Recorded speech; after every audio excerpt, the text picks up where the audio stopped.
তো আজকে হচ্ছে 21শে সেপ্টেম্বর 2024। আপনাদের বার কাউন্সিল প্রিলিমিনারি ব্যাচের আজকে 33তম ক্লাস এবং দণ্ডবিধির 13তম ক্লাস বা ত্রয়োদশ ক্লাস। আজকে আমরা আলোচনা করব অপরাধমূলক বল প্রয়োগ এবং আক্রমণ। অপরাধমূলক বল প্রয়োগ এবং দেখেন, অপরাধমূলক বল প্রয়োগকে বলে ক্রিমিনাল ফোর্স, আর আক্রমণকে বলে অ্যাসল্ট।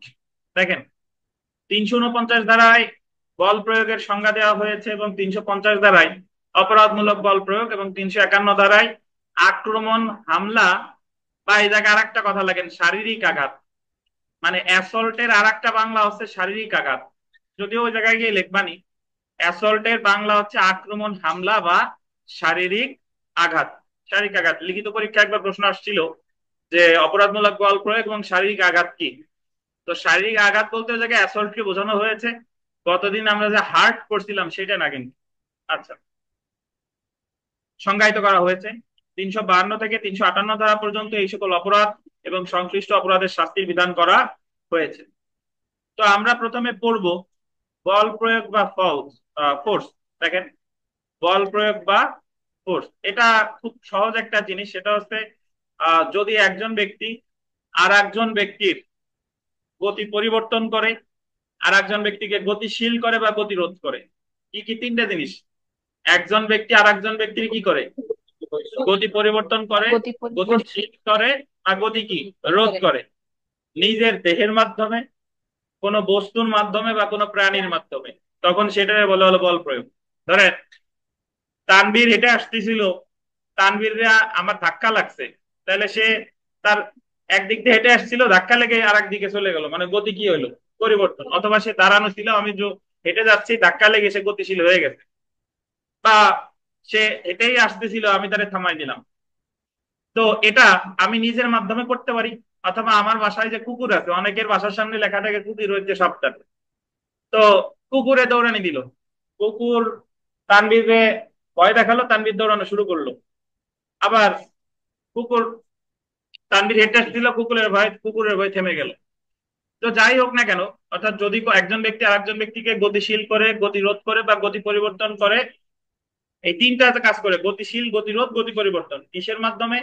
নিজের দেহের মাধ্যমে, দৈহিক শক্তির মাধ্যমে, কোনো বস্তুর মাধ্যমে, অথবা কি কোনো প্রাণীর মাধ্যমে। তাহলে সেটাকে বলে ফোর্স বা আঘাত। ফোর্স বা আঘাত। শুধু ফোর্স কোনো অপরাধ না, কারণ আপনার বাসার কুকুর তো আপনার সম্মতি ছাড়া মাঝে মাঝে দুই একজন রে কুকুরের তাড়ানি খাইছেন কেউ?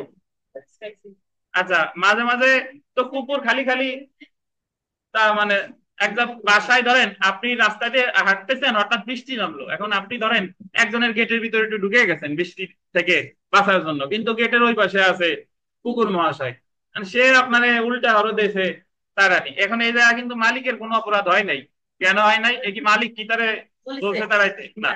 বা আপনি হেঁটে যাচ্ছিলেন, ধাক্কা লেগে, ধাক্কা লেগে একজন পড়ে গেল, তো এই জায়গা আপনার কোনো অপরাধ হয় নাই, যদিও এটা ফোর্স হইছে। বুঝতে পারছেন? যদি এটা কি হয়েছে, ফোর্স হয়েছে, বাট এটা অপরাধ হয় নাই, কারণ এটা আপনি ইন্টেনশনালি করেন নাই। যখন ফোর্সটা আপনি স্বেচ্ছায় করবেন, তখন সেটাকে কি বলবে? Criminal criminal. ফোর্স। তখন সেটা অপরাধ হবে। শুধু ফোর্সের সংখ্যা দিয়েছে 349, ক্রিমিনাল ফোর্সের সংখ্যা দিয়েছে 350। গতকাল আমরা হার্ট এর সংজ্ঞা পড়ছিলাম 319। হার্ট যখন স্বেচ্ছায় করা হয় তখন সেটা অপরাধ হয়, ভলেন্টারিলি কজিং হার্ট, এটা কত? 321। ঠিক একই ভাবে 349 শুধু বল প্রয়োগের সংখ্যা, আর 350 বলে কি? অপরাধমূলক বল প্রয়োগ। তাহলে আশা করি অপরাধজনক বল প্রয়োগ বুঝতে পারছেন। এখন ধরেন, বেড়ার বাজার, আগে আমরা আমাদের গ্রামে যাইতাম, বেড়ার বাজারে ওই জায়গায় নৌকা থাকতো, প্রচুর নৌকা, এখন আর ওই ব্যবস্থা নাই। তাহলে ধরেন একজন লোক ওই বেড়ার বাজার ঘাটে নৌকা নিয়ে সে বেঁধে রাখছে, এখন তারে যদি আমি নৌকায়, তারে উল্টা নৌকাটার দড়ি খুলে ঠেলা দিয়ে তারে ভয় দেখাইলাম, নৌকা এক ধরেন মাছ মাছ নদীতে চলে গেল, তো এটা কি হয়েছে? Criminal force. Criminal force. এখন তাহলে আমরা আসি অ্যাসল্ট কি। অ্যাসল্টের নাম যদিও আক্রমণ, শারীরিক আঘাত, বা একটা বলছে উপরে কি বলছে, হামলা। শারীরিক আঘাত, আক্রমণ বা কি হামলা, বাট অ্যাসল্ট অ্যাকচুয়ালি যখন অপরাধজনক বল প্রয়োগের উদ্যোগ নেওয়া হয়, কেবল তানভীর বলছি যে তানভীর ভালো হয়ে যান, নাহলে তানভীর সময় থাকতে আপনি আমাদের সমন্বয়কের সাথে যোগদান করেন, নাহলে কিন্তু আমার এই যে কুকুর আছে, কুকুর দিয়ে কিন্তু তারা নিতে পারি। হ্যাঁ, হ্যাঁ, জি। অর্থাৎ কেবল আমি মুখ দিয়ে অঙ্গভঙ্গ মানে মুখ দিয়ে বলতেছি আর অঙ্গভঙ্গ করতেছি যে কুকুর দিয়ে কিন্তু দৌড়ানি দেবানি, সময় থাকতে আরিফ সাহেব ভালো হয়ে যান। বা একজন লোক আসতেছে, তারে এরকম ধরেন হকি স্টিক দিয়ে আপনি বললেন যে এইদিকে আসলে একেবারে দেবানি, যদি আপনি দিয়ে ফেলতেন তখন হয়ে যেত ক্রিমিনাল ফোর্স। বাট এখনো আপনি দেন নাই, মাত্র কি নিছেন, অঙ্গভঙ্গি করছেন, এটারে বলে হচ্ছে আক্রমণ, অ্যাসল্ট, হামলা বা কি শারীরিক আঘাত। যদিও নাম শারীরিক আঘাত, বাট অ্যাকচুয়ালি কি শারীরিক আঘাত হচ্ছে না, এখনো কিন্তু হয় নাই। তো আপনারা কিন্তু ওই প্রশ্নকর্তারা প্রলুব্ধ করবে যে শারীরিক আঘাত আছে কত দাঁড়ায়।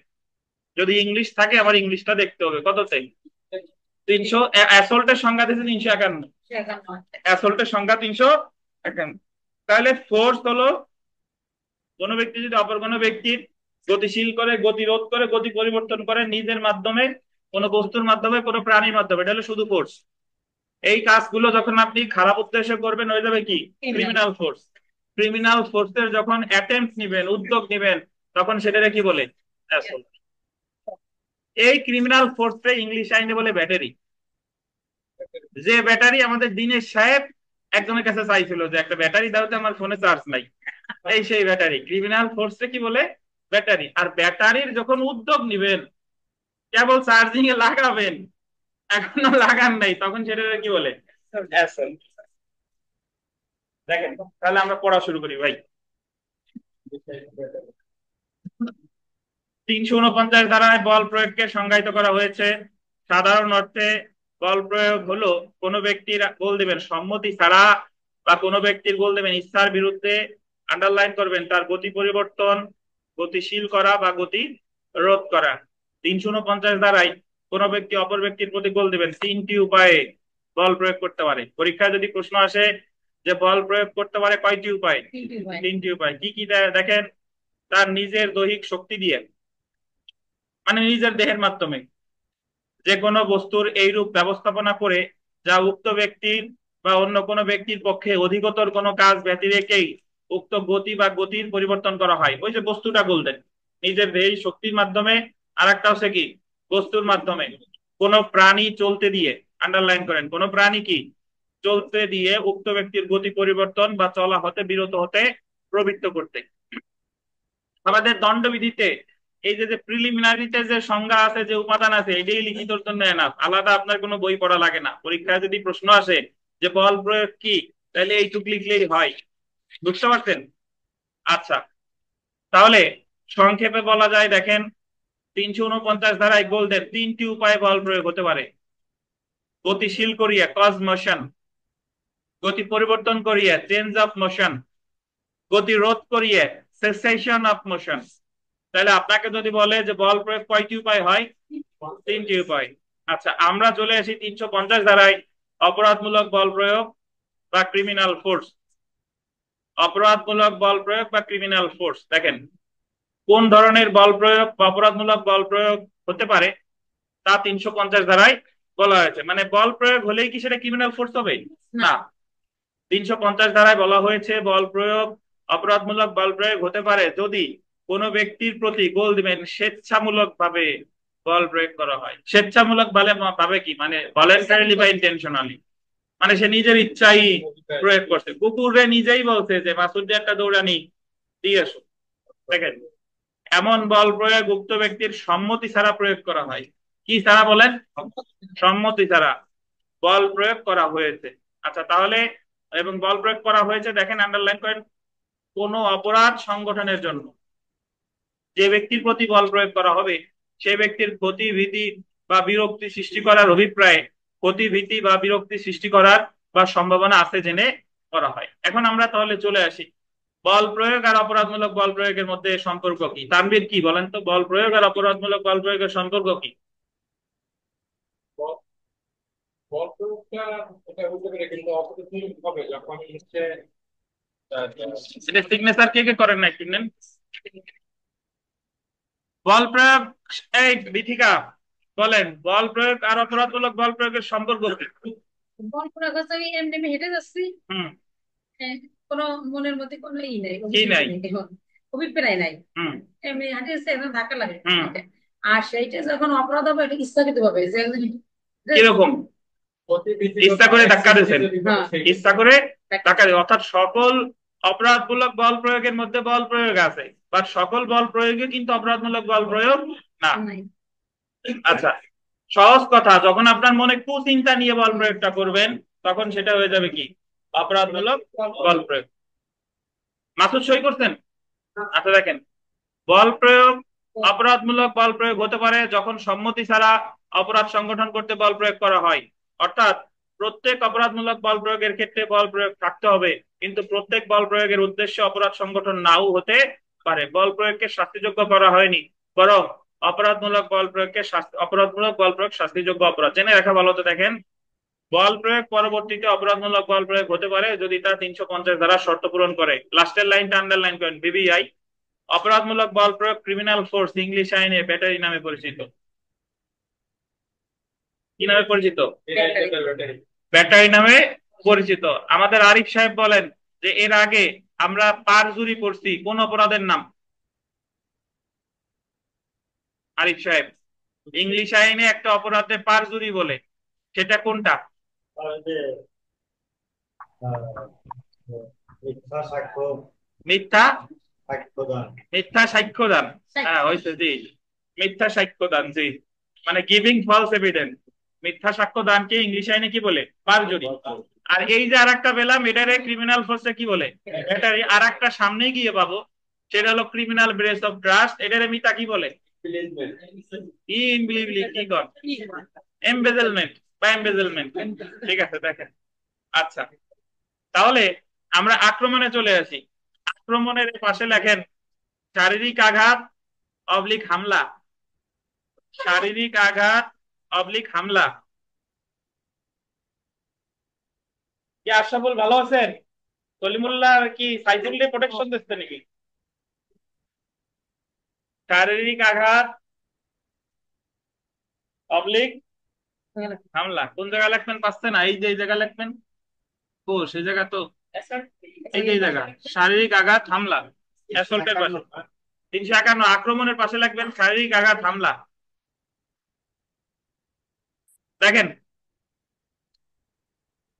যখন কোনো অপরাধমূলক বল প্রয়োগ করা হবে এমন বল দিবেন সম্ভাবনা তৈরি করা হয়, সম্ভাবনা তৈরি করছে, তখন তাকে আক্রমণ বা অ্যাসল্ট বলে। অর্থাৎ আক্রমণের ক্ষেত্রে বল প্রয়োগের সম্ভাবনা তৈরি করা হয়, কিন্তু প্রকৃতপক্ষে অপরাধমূলক বল প্রয়োগ করা হয় না। 351 ধারায় বল দেবেন দুইটি উপায়ে অপরাধমূলক বল প্রয়োগের সম্ভাবনা তৈরি করা হলে তা আক্রমণ হবে। কি কি দেখেন? সদিচ্ছা জ্ঞাপক ভঙ্গি বা কাজ করা, জেস্টার। আপনি সদিচ্ছা জ্ঞাপক সদিচ্ছা জ্ঞাপক অঙ্গভঙ্গি করবেন এবং সেই সাথে সাথে এবং দিয়ে লেখেন, এবং এবং লেখেন, এবং প্রস্তুতি, প্রিপারেশন।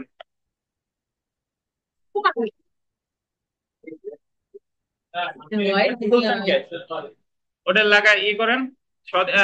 স্বপন সাহেব একটু ওই করে দেন, যা করেন করেন, মানে আর না হয়।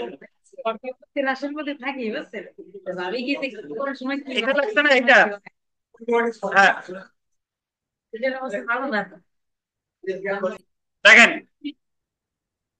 সদিচ্ছা জ্ঞাপক ভঙ্গি বা কাজ করা, জেস্টার, এবং হচ্ছে প্রস্তুতি বা প্রিপারেশন। যেমন হুমকি দেওয়া, অন্যের দিকে গুলি ভর্তি পিস্তল দেখানো ইত্যাদি আক্রমণ হতে পারে। এখানে স্টার দিয়ে লেখেন, নতুন বইতে লেখা আছে, পুরাতন বইতে নাই। লিখবেন যে শুধুমাত্র মুখের কথা আক্রমণ হবে না, শুধুমাত্র মুখের কথা আক্রমণ হবে না, শুধুমাত্র মুখের কথা আক্রমণ হবে না। ব্যাখ্যা হলো, আমি যদি আপনার এইভাবে বলি যে মিতা আপনার কুকুর দিয়ে দৌড়ানি দিবানি, পড়তে আসেন নাই কেন? খালি মুখ দিয়ে বললাম, কিন্তু আমার এই জায়গায় কুকুরও নাই, কোনো অঙ্গভঙ্গিও নাই। হ্যাঁ, মার বাণী হাত অ্যাটলিস্ট নড়াচড়া করতে হবে। জি, বুঝতে পারছেন? গালি গালাজ হলে তো যে অ্যাফ্রে হয়ে যাবে। কি হয়ে যাবে? মারামারি। গালি গালাজের সাথে একটু নাচানাচি করতে হবে, জিনিসপত্র বুঝতে দিয়ে। পেরেছেন? তখন সেটা হয়ে যাবে কি আক্রমণ। যখন বলে দেখে নেবো, শুধু দেখে নিলে তো হয় না, দেখার সাথে সাথে দেখে নেবে তো। মানে অভিনয়ের মাধ্যমে শুনেন, করতে হবে। যদি শুধু বলেন যে তোমার খবর আছে, তোমার ঘর পুরাই দিবানি, এখন এটা আক্রমণ হচ্ছে না, বাট ক্রিমিনাল ইন্টিমিডেশন, অন্য অপরাধ তো হচ্ছে, হুমকি দেওয়া। বাট আক্রমণের ক্যাটাগরিতে যদি আপনি ফেলতে চান, তাহলে মুখের ভাষার সাথে সাথে কি লাগবে, অঙ্গভঙ্গি লাগবে। অভিনয়। জি, দেখেন তাহলে আমরা ফোর্সের সংজ্ঞা পাইলাম 349, তারপরে ক্রিমিনাল ফোর্সের সংজ্ঞা পেলাম 350, আর অ্যাসল্ট বা আক্রমণ বা শারীরিক আঘাত বা হামলার সংজ্ঞা পেলাম কততে, 351। এখন আক্রমণ বা অপরাধজনক বল প্রয়োগের মধ্যে পার্থক্য দেখি, তানভীর বলেন যে আক্রমণ আর অপরাধমূলক বল প্রয়োগের মধ্যে আপনার দৃষ্টিতে কি পার্থক্য আছে? অপরাধমূলক বল প্রয়োগে আক্রমণ দুইটাতেই অভিপ্রায় থাকে, কিন্তু অপরাধমূলক বল প্রয়োগে হচ্ছে এখানে হচ্ছে কি গেটসার থাকে, গেটসার থাকে, আর ওখানে হচ্ছে গেটসার। কেন, ওটা তো থাকে। একটা হচ্ছে মানে সকল অপরাধমূলক বল প্রয়োগের মধ্যে আক্রমণ থাকে, কিন্তু আক্রমণের মধ্যে অপরাধজনক বল প্রয়োগ থাকে না। আক্রমণের পরের স্টেপটাই হচ্ছে কি অপরাধমূলক বল প্রয়োগ, অর্থাৎ যখন অপরাধমূলক বল প্রয়োগের অ্যাটেম্প্ট নেওয়া হয়, উদ্যোগ নেওয়া হয়, তখন সেটাকে কি বলে, আক্রমণ। বুঝেন নাই? যখন আপনি স্পর্শ করে ফেলবেন, ধাওয়া দিয়ে ফেলবেন, ঘটনা ঘটাই ফেলবেন, তখন হয়ে যাবে অপরাধমূলক বল প্রয়োগ। বা ঘটানোর মাত্র কেবল কি নিচ্ছেন, উদ্যোগ নিচ্ছেন, প্রস্তুতি নিচ্ছেন, তখন সেটাকে বলে কি অ্যাসল্ট। বুঝতে পারছেন? হ্যাঁ, এই তো বুঝতেন। স্পর্শ করে ফেললে কি হয়ে যাবে, ব্যাটারি, ক্রিমিনাল ফোর্স বা ব্যাটারি। আচ্ছা দেখেন, আমরা পড়া শুরু করি যে এই পার্থক্য তাহলে এতটুকুই, পার্থক্য যা পড়লাম তারপরেও দেখেন আক্রমণ এবং পড়েন, তানভীর যোগ দেন।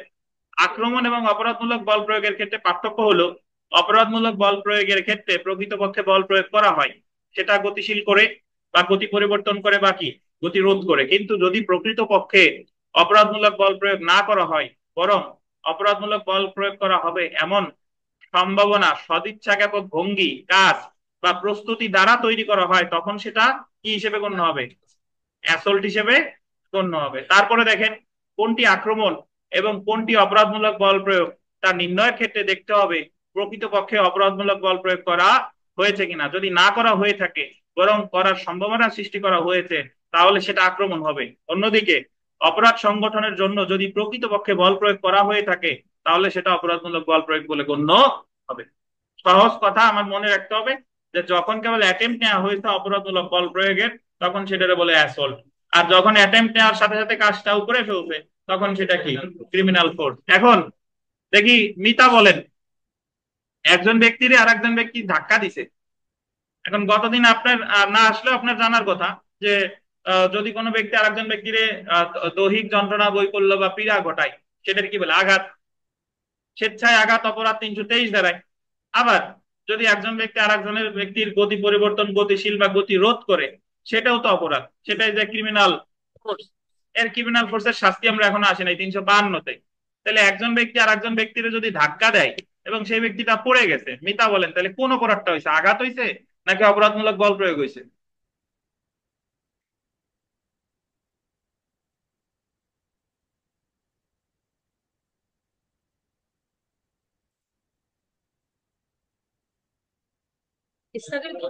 আচ্ছা, একজনকে জিজ্ঞাসা করি, মিতা কোনটা হয়েছে বলেন।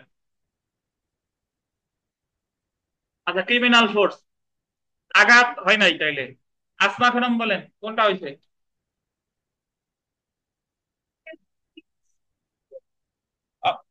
অপরাধ কোনটা হয়েছে? আপনি বলেন দি কয়টা হয়েছে, না মামলা করবে বা সাজা দেবে কোনটায়?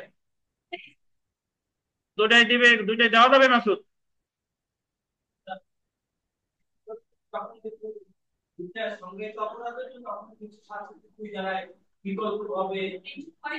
সে তো রায়ের ক্ষেত্রে বললেন, সে তো বিকল্প ভাবে রায়, সেটা আর এক জিনিস। বাট দুইটা যে দুই ধারায় চার্জ গঠন করা যাবে, কোথায় আছে বলেন? 235-2 ফৌজদারি কার্যবিধির 235-2 আমরা মাত্র ফৌজদারি কার্যবিধি শেষ করছি। যে যখন একই অপরাধ দুইটা ধারায় সংজ্ঞায়িত হয়, তাহলে দুইটা ধারায় চার্জ গঠন করে তারা সাজা দেওয়া যাবে। মনে পড়ছে মিতা? 235-2 ওই জায়গায় এই উদাহরণটাই আছে যে একজন আর একজনের আঘাত করলে এটা 323-এও চার্জ গঠন করা যাবে, আবার কি 352-তেও চার্জ গঠন করা যাবে, দুইটাই একসাথে সাজা দেওয়া যাবে। বুঝতে পারছেন? আচ্ছা, জেনে রাখা ভালো। দেখেন,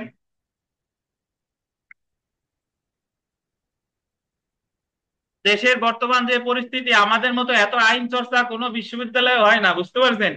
এত রেগুলার ক্লাস, এত আইন নিয়ে কথাবার্তা, এগুলো ওই দেখেন। এরপরে আসেন, অপরাধমূলক বল প্রয়োগ এবং আক্রমণের জন্য পৃথক কোনো শাস্তি বিধান দণ্ডবিধিতে নেই। অর্থাৎ আক্রমণের জন্য আন্ডারলাইন করেন 2 বছরের শাস্তি এমন কোনো বিধান দণ্ডবিধিতে নেই।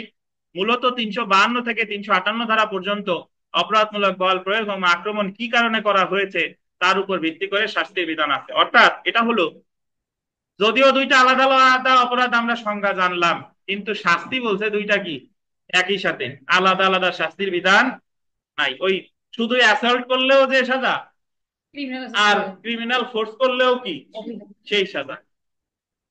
আচ্ছা দেখেন, আচ্ছা তাহলে আমরা চলে আসি সাজাতে। দেখেন, প্রথমে ধারা 352, ধারা 352 আন্ডারলাইন করেন, গুরুতর উত্তেজনা ছাড়া আক্রমণ বা অপরাধমূলক বল প্রয়োগের শাস্তি। গুরুতর উত্তেজনা ছাড়া আক্রমণ, এবং আছে না, এবং এটা বা করে দেন, বা আক্রমণ বা অপরাধমূলক বল প্রয়োগের শাস্তি। মানে যে জায়গায় আপনি কাজটা করছেন ঠান্ডা মাথায়, আপনার কোনো প্রকার উত্তেজনা দেয় নাই, যে কোনো বর্ণনার কারাবাস, যা 3 মাস পর্যন্ত হতে পারে, বা অর্থদণ্ড সহ যা 500 টাকা পর্যন্ত হতে পারে, বা উভয়। তাহলে এই জায়গা 3 মাস হলেও যে কোনো বর্ণনার 3 মাস, 500 টাকা, বা উভয়। এবার বাম সাইডে আপনারা ওই তীর চিহ্ন দিয়ে একেবারে নিচে চলে আসেন। যারা অনলাইনে আছেন তারা স্ক্রিনের দিকে লক্ষ্য করেন, বাম সাইডের তীর চিহ্নটা একেবারে এনে 358-তে যোগ করেন। বাম সাইড থেকে তীর চিহ্ন টেনে, মানে আমরা 352-র পর সাজা পড়বো 358।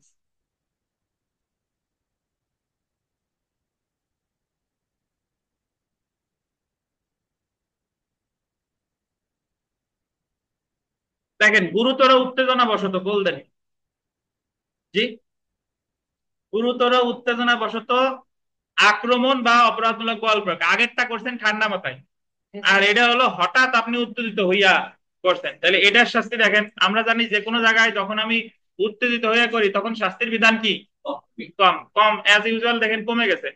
যে কোনো বর্ণনার কারাদণ্ড যা 1 মাস, এটা আরেকটা পাইলেন।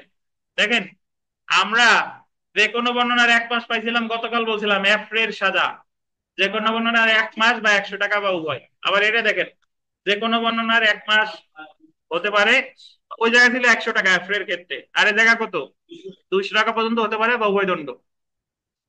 তাহলে মাসুদ বলেন, 352-র সাথে 358-র পার্থক্য কি মাসুদ?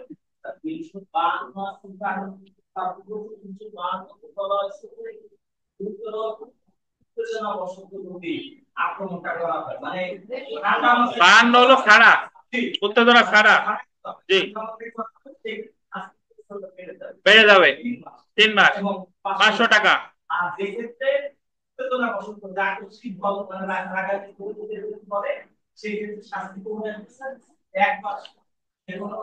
দুইশো টাকা, 1 মাস 200 টাকা না? আচ্ছা, 353 ধারাটা দেখেন, ধারা 353, সরকারি কর্মচারীকে তার কর্তব্য পালনে বাধা দানের নিমিত্তে আন্ডারলাইন করেন আক্রমণ বা অপরাধমূলক বল প্রয়োগ। যে কোনো সরকারি কর্মচারীকে সে তার অফিসিয়াল দায়িত্ব পালনকালে তারে আপনি বাধা দানের জন্য হয় আক্রমণ করছেন, না হলে অপরাধমূলক কি বল প্রয়োগ করছেন। তাহলে সাজা দেখেন, যে কোনো বর্ণনার আছে, ইংলিশটা দেখেন, assault or criminal force to deter public servant from discharge of his duty. সরকারি কর্মকর্তাকে তার দায়িত্ব থেকে বিরত রাখার জন্য হয় আপনি অ্যাসল্ট করছেন, না হলে কি করছেন ক্রিমিনাল ফোর্স। সাজা দেখেন, যে কোনো বর্ণনার কারাদণ্ড যা 3 বছর পর্যন্ত হতে পারে, বা অর্থদণ্ড বা উভয়। আরিফ সাহেব বলেন, এই 353-র মতো একটা ধারা গতকাল আমরা পড়েছি, লেখা আছে নাকি আশেপাশে? 353-র মতো একটা ধারা সরকারি কর্মচারীকে তার দায়িত্ব থেকে বিরত রাখার জন্য গতকাল করছি। কোন ধারাটা বলেন? ইনফ্যাক্ট দুইটা ধারা করছি। 332 কি করে না 32 আর 33 স্যার। বিথিকা কি বলে? 32-33 না 31-32? 32 কি কি আছে 32-33-এ? কি আছে বলেন? 332-33-এ কি আছে? 32 আছে যদি সরকারি কর্মকর্তা বাধা দেওয়া আছে। স্বেচ্ছায় বাধা দেয়, সরকারি কর্মকর্তা বাধা দেবে? সরকারি কর্মকর্তাকে বাধা দেওয়ার জন্য, বাধা দেওয়ার তার কাজে বাধা দেওয়ার জন্য স্বেচ্ছায় আঘাত হলো 332, সাজা 3 বছর। আর 333-এ সরকারি কর্মকর্তাকে বাধা দেওয়ার জন্য স্বেচ্ছায় গুরুতর আঘাত, সরকার সাজা কত? 10। 10 সাজা না, 10 বছর। স্বেচ্ছায় আঘাত হইলে 3 আর গুরুতর আঘাত হইলে 10। আচ্ছা, ধন্যবাদ। দেখেন তাহলে এই মামলাটাও সরকারি কর্মচারীরা যদি কেউ বাধা দেয় তাহলে মামলা কিন্তু এই 353-তেও হয়, আবার 332-এও হয়। বুঝতে পারছেন? কারণ যে বাধা যেটা দিছে ওটা তো আপনার ওই 332-এও পড়ে, আবার কত 353-তে করে। যদি আপনি জানেন তাহলে আপনি দুই ধারাই মামলা করবেন, আর না জানলে তো যে কোনো কি একটা এক ধারায়। আচ্ছা, আর আদালত যদি চার্জ দুই ধারায় গঠন করতে না চায় তাহলে আদালতে দেখাই দিবেন কত ধারা? 235-2। আচ্ছা, 354 ধারাটা দেখেন। কোন নারীর শালীনতা নষ্ট করার উদ্দেশ্যে, বললেন আউটরেজ মডেস্টি, নারীর শালীনতা নষ্ট করার উদ্দেশ্যে তাকে আক্রমণ বা, লেখেন বা, বা অপরাধমূলক বল প্রয়োগ। ও না, আক্রমণ বা অপরাধমূলক বল প্রয়োগ, আউটরেজ মডেস্টি মানে কোন নারী, ধরেন এক উদাহরণ আছে এরকম, হ্যাঁ ওটা কেটে পারলো। একটা উদাহরণ আছে যে একজন নারী মেকআপ করে আসছে, আপনি টান দিয়ে তার মেকআপ খুলে ফেলছেন, মানে অপরাধমূলক বল প্রয়োগ করছেন। তাহলে এই জায়গায় আপনি দণ্ডিত হবেন কত ধারায়? 354 ধারায়। দেখেন, হ্যাঁ, যে কোন ওই ইফটিজিং ও করবে, যে কোনো বর্ণনার কারাদণ্ড যা 2 বছর পর্যন্ত হতে পারে, বা অর্থদণ্ড সহ বা উভয়। শুনেন আমাদের শাস্তি বেশি কমে আছে, দুই ধারাই মামলা করা যাবে। দেখেন, মামলা তো দুই ধারাই করা যাবে। শুনেন শুনেন আমাদের দণ্ডবিধিতে শাস্তি বেশি কমের কোনো ব্যাপার নাই। আমি যদি জানি কোন নারীর ধরে এনে জায়গা কারো যদি মেকআপ টাইনি খুলে ফেলে, আপনি ওই ইফটিজিং এরও করবেন, 54-তেও করবেন, দুই ধারা করা যায়। এখন শুনেন, আমাদের নারীর শালীনতা নষ্ট রিলেটেড আমাদের দণ্ডবিধিতে 3টা ধারা আছে। 354-তে আছে এই যে মাত্র বললাম, শালীনতা নষ্টের উদ্দেশ্যে আক্রমণ বা অপরাধমূলক বল প্রয়োগ। 506-এ গিয়ে পড়বো একটা, যে অপরাধমূলক ভীতি প্রদর্শন, যে আপনি সতীত্ব নষ্টের দুর্নামের ভয় দেখানো, ওই জায়গায় সাজা আছে 7 বছর। আর একটা আছে ইফটিজিং বলে, আপনি বাজে অঙ্গভঙ্গি করছেন, 509 ধারায়, ওই জায়গায় আছে 1 বছর বিনা। আর আর ধারা পড়া লাগবে না, এই জায়গায় আমরা এই কোটাই পড়বো। 352, 352, 358 আর কত?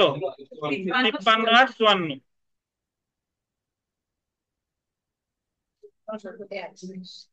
আমরা বিগত বছরের প্রশ্ন চলে আসি। দেখেন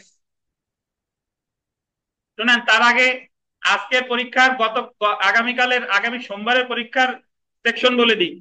312 ধারা থেকে 345 ধারা পর্যন্ত। বুঝতে পারছেন? সোমবারে যে দণ্ডবিধি পরীক্ষা সেটা আসবে 312 থেকে 345। হ্যাঁ, 312 থেকে 345। জি, আগামী ক্লাসে।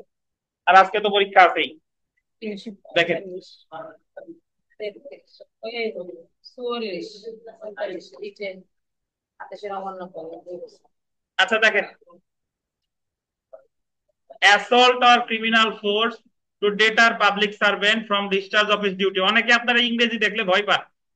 অ্যাসল্ট তো বুঝেন নাকি? ক্রিমিনাল ফোর্স বুঝতেন না? পাবলিক সার্ভেন্ট বুঝেন না? মানে তাহলে এই করা দেখলেই তো মনে হয় যে সরকারি কর্মকর্তাকে দায়িত্ব থেকে বিরত রাখার উদ্দেশ্যে অ্যাসল্ট করতে বা ক্রিমিনাল ফোর্স করতে। এটা শাস্তি 300 কত ধারায়? 53 ধারায়। সাজা কত বছর? 3 বছর, সশ্রম বিনাশ্রম অথবা অর্থদণ্ড অথবা উভয়। খুবই গুরুত্বপূর্ণ। আমরা সেলফ প্র্যাকটিসে যা যা আছে মোটামুটি সবই গুরুত্বপূর্ণ। 6 নাম্বার প্রশ্নটা দেখেন যে দণ্ডবিধির 349 ধারায় কয়টি উপায়ে গতিশীল করা বা গতি পরিবর্তন করা বা গতিরোধ করাকে বল প্রয়োগ হিসেবে উল্লেখ করা হয়েছে? কয়টি উপায়?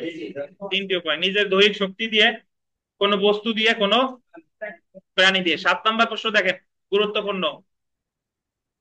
আরিফ বদরুলের সম্মতি ছাড়াই একটি কুকুরকে বদরুলের প্রতি ঝাঁপিয়ে পড়ার জন্য লেলিয়ে দেয়। এক্ষেত্রে আরিফ বদরুলকে ক্ষতি ভীতি প্রদর্শন ও বিরক্তি করার যদি ইচ্ছা থাকে, তাহলে আরিফ কর্তৃক অপরাধ হলো কি? অপরাধমূলক বল প্রয়োগ করা বা ক্রিমিনাল ফোর্স। 8 নাম্বার দেখেন, জেড একটি পালকিতে ভ্রমণ করছে। পালকি।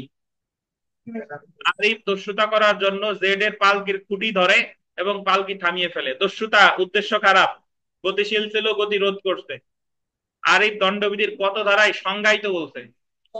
350। যদি বলতো কত ধারার অপরাধ করছে, তাহলে হচ্ছে 352। কত ধারার সংজ্ঞায়িত বললে ক্রিমিনাল ফোর্সের সংজ্ঞা দিচ্ছে 350। আর যদি বলে কত ধারায় ধারায় অপরাধ করছে, তাহলে 352। কারণ অ্যাসল্ট আর ক্রিমিনাল ফোর্সের শাস্তি বলছে 352 ধারায়। 9 নাম্বার দেখেন, আরিফ কোন নদীতে নোঙর করা একটি নৌকায় বসে আছে। জামিল নোঙরের বাঁধন খুলে দেয় এবং ইচ্ছাকৃতভাবে স্রোতের অনুকূলে ভাসিয়ে দেয়। উক্ত কাজের ফলে জামিলের মনে ভীতি, মানে এ জায়গা জামিলের মনে হবে না, মানে এ জায়গা আরিফের মনে ভীতি সৃষ্টি হয়। তাহলে জামিলের অপরাধ কি? কারণ নৌকার ভিতরে তো বসে আছে কে? আরিফ। আর জামিল নোঙরের বাঁধন খুলে দেয় এবং ইচ্ছাকৃতভাবে স্রোতের অনুকূলে ভাসিয়ে দেয়। উক্ত কাজের ফলে আরিফের মনে ভীতি সৃষ্টি হয়। জামিলের অপরাধ কি? জামিলের অপরাধ কি? অপরাধমূলক বল প্রয়োগ করা। 10 নাম্বারে আসেন, আরিফ ইচ্ছাকৃতভাবে এই কাজ জীবনেও করেন আরিফ সাহেব, ইচ্ছাকৃতভাবে কোন নারীর নেকাব বা মুখাবরণ খুলে দেয়। আরিফ জানতো যে উক্ত নারী মুখাবরণ খুলে দিলে সে বিরক্ত হবে। এই ক্ষেত্রে আরিফের অপরাধ কি? অপরাধমূলক বল প্রয়োগ করা। বুঝতে পারছেন? কারণ ঘটনা অলরেডি ঘটে গেছে। আমার ফোন করা লাগে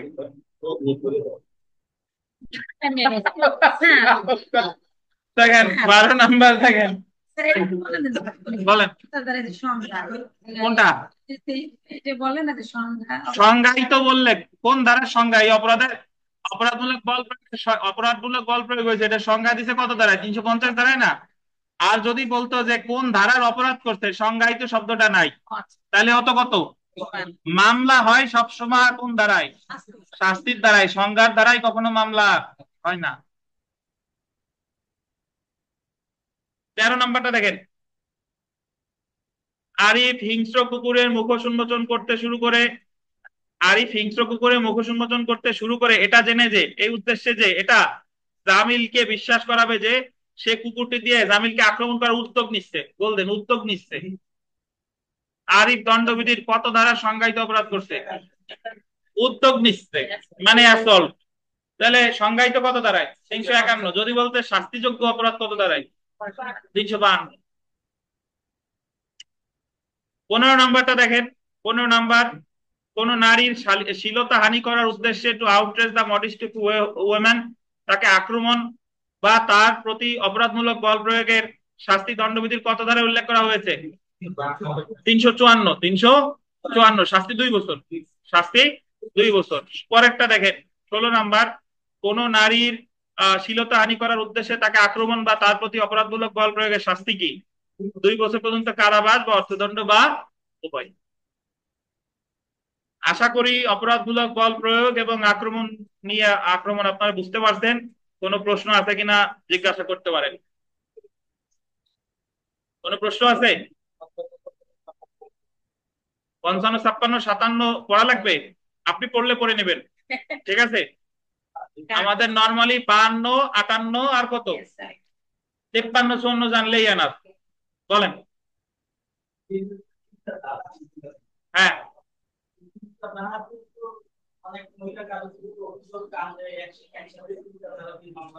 হ্যাঁ যাবে।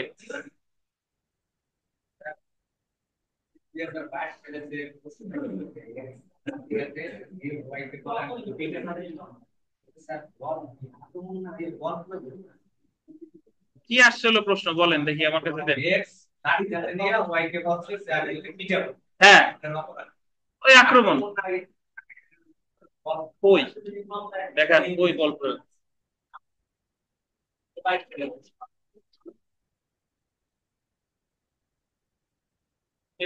বল প্রয়োগ কো বলছে আপনাদের, আপনি এই যে ভালোভাবে দেখেন তো, উত্তর ক, উত্তর দেখেন ক, অত ব্যাখ্যা বলছে, ভালোভাবে দেখেন উত্তরের পরের অর্থটা দেখেন, পাইছেন?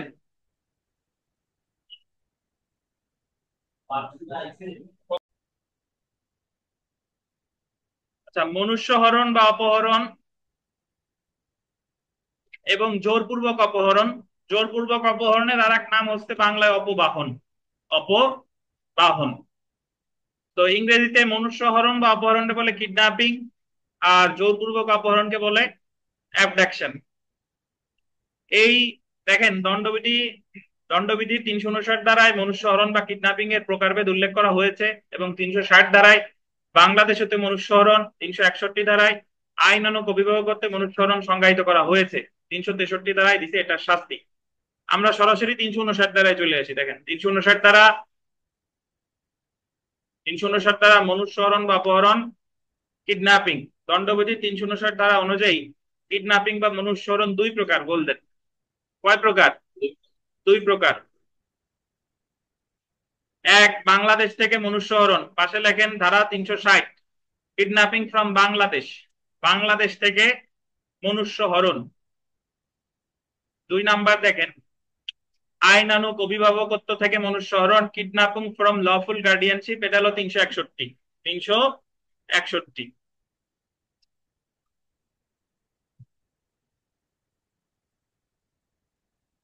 আচ্ছা, এখন দেখেন আমরা 360 ধারাটা দেখি। 360 ধারায় আসলে বলছে বাংলাদেশ থেকে মনুষ্য হরণ বা অপহরণটা আসলে কি, শর্ত বা উপাদান। বাংলাদেশ থেকে মনুষ্য হরণ বা অপহরণ বলে গণ্য হবে যে ব্যক্তি, আন্ডারলাইন করেন, সম্মতি দেওয়ার যোগ্য। এই জায়গায় একটা জিনিস মনে রাখবেন, সম্মতি দেওয়ার যোগ্য বলতে বোঝানো হচ্ছে, লেখার দরকার নাই, নিচে আছে, ছেলে হলে 14 বছরের বেশি, মেয়ে হলে 16 বছরের বেশি। যে ব্যক্তি সম্মতি দেওয়ার যোগ্য, তার সম্মতি ছাড়া তাকে বাংলাদেশের বাইরে নিয়ে যাওয়া হলে, অর্থাৎ ধরেন একটা ছেলের বয়স 14 বছরের বেশি অথবা একটা মেয়ের বয়স 16 বছরের বেশি, তার সম্মতি ছাড়া তাকে যদি আপনি বাংলাদেশের বাইরে নিয়ে গেছেন, ইন্ডিয়া নিয়ে গেছেন, তাহলে আপনি কি করেছেন বলে গণ্য হবে? কিডন্যাপ।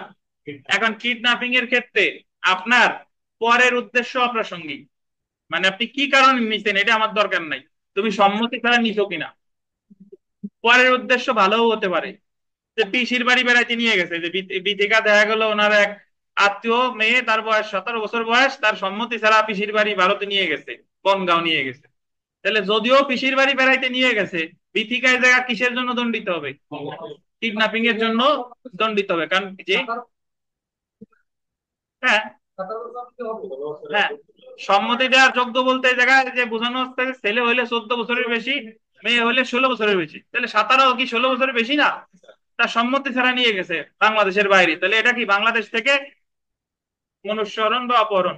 দুই নাম্বার দেখেন, যে ব্যক্তি সম্মতি দেওয়ার অযোগ্য, যেমন নাবালক বা অপ্রকৃতিস্থ, মাইনর আর আনসাউন্ড মাইন্ড।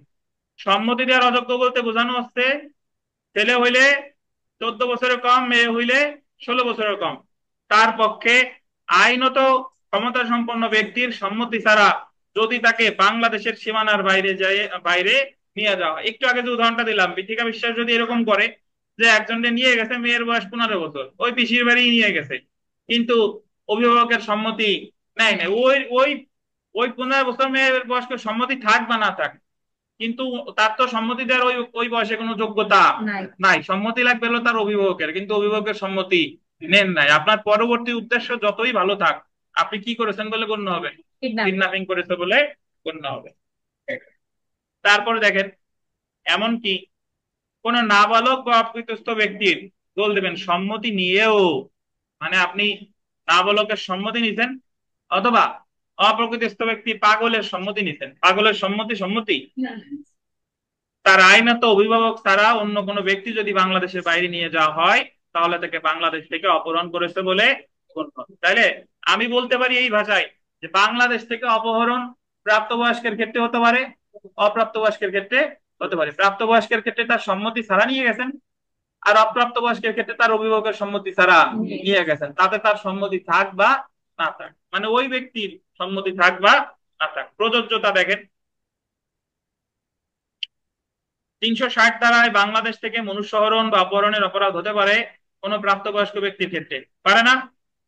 আর কোন অপ্রাপ্তবয়স্ক বা অপ্রকৃত ব্যক্তির ক্ষেত্রে আনসাউন্ড মাইন্ড উভয়ের ক্ষেত্রে। দেখেন, এবার দেখেন 360 ধারায় প্রাপ্তবয়স্ক ব্যক্তি বলতে আন্ডারলাইন করেন 14 বছরের বেশি বয়স্ক কোন ছেলে এবং 16 বছরের বেশি বয়স্ক মেয়েকে বোঝানো হয়েছে।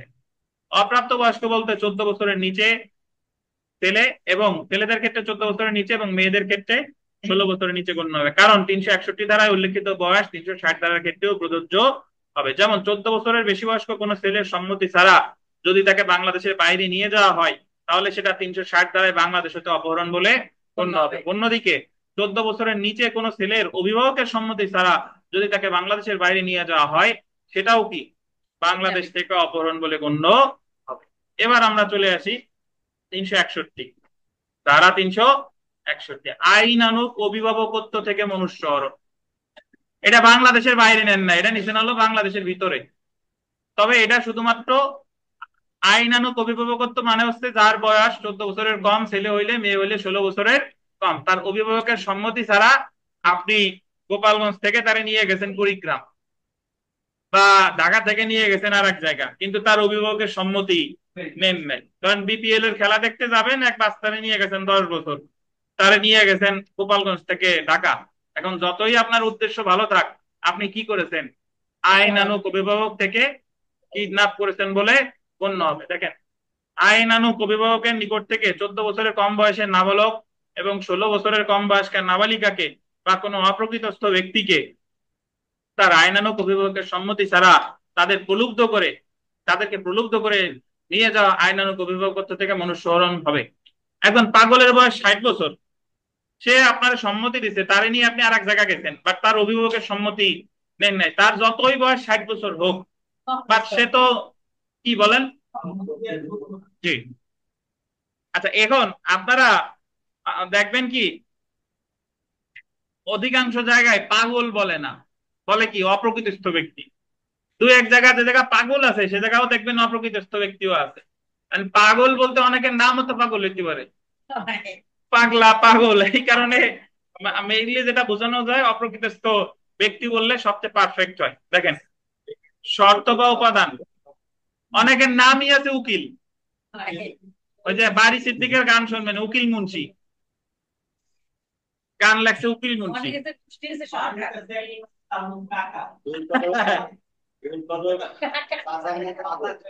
আচ্ছা দেখেন, তাই হোক। আচ্ছা দেখেন,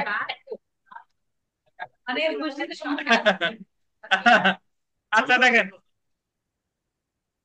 এই দেখেন ভাই, শর্ত বা উপাদান, তাহলে 361 ধারায় দুই ধরনের ব্যক্তির ক্ষেত্রে অপহরণের অপরাধ হতে পারে। এক, অপ্রাপ্ত বয়স্কের ক্ষেত্রে, মেয়েদের ক্ষেত্রে 16 বছরের নিচে, ছেলেদের ক্ষেত্রে কত?